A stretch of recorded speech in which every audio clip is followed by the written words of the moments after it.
નર્મદા જિલ્લામાં રાજપીપળાના હરિસિદ્ધિ માતાના મંદિર ખાતે ફુલહાર નારિયેળની લારી ગલ્લા ધરાવતા લોકોના ત્યાં તંત્ર દ્વારા તોડફોડ કરવામાં આવતા આપના ધારાસભ્ય ચેતર વસાવા ફરીવાર આક્રમક મૂડમાં જોવા મળ્યા હતા અને તેમણે લોકોને સાથે રાખી રજૂઆત કરવા હતા. પોલીસે પણ તેમને અટકાવ્યા હતા. ત્યારે જોવા જેવા દ્રશ્ય પણ સામે આવ્યા હતા.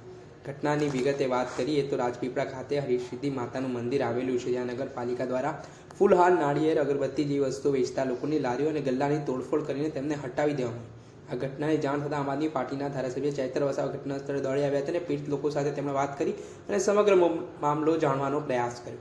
ત્યારબાદ ધારાસભ્ય ચેતર વસાવાએ મીડિયા સમક્ષ પણ વાત કરી અને જે સમગ્ર ઘટના સામે આવી છે કે જ્યાં નગરપાલિકાના વહીવટી તંત્ર દ્વારા આ નાળિયેર, અગરબત્તીની લારી ચલાવતા લોકો છે તેમના ત્યાં તોડફોડ કરી સાથે તેમનો માલ પણ લઈ લીધો છે તે પ્રકારના આરોપ ચૈતર વસાવા પોતાના નિવેદનમાં લગાવતા રાજકારણ કરવામાં આવ્યું હતું.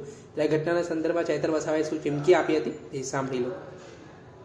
માતાજીના મંદિરની પાટણગણમાં આગળ જે પણ ફૂલહાર, નારિયેળ, અગરબત્તી અને જે પણ નાસ્તા ચાની લારીઓ હતી એને હટાવી દેવામાં આવી હતી, એની તોડફોડ કરવામાં આવી હતી અને બધો માલ સામાન અહીંયા જમા લીધેલો. ત્યારે અસરગ્રસ્તો સાથે આજે અમે અહીં રજૂઆત કરવા માટે આવ્યા હતા કે વર્ષોથી એ લોકો ત્યાં ધંધો રોજગાર કરે છે, એના પર જ એમનો જીવન નિર્વાહ છે. ત્યારે આ લારી ગલ્લાઓને ત્યાં મૂકવા દેવામાં આવે એવી અમારી માંગણી છે.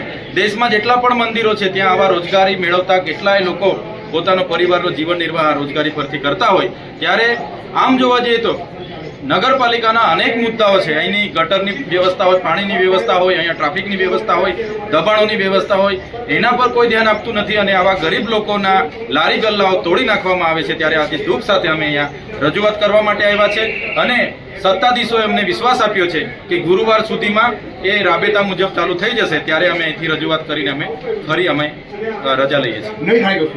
નહીં થશે. આજે તો 1500 લોકો જેટલા અહીંયા ઉપસ્થિત થયા છે.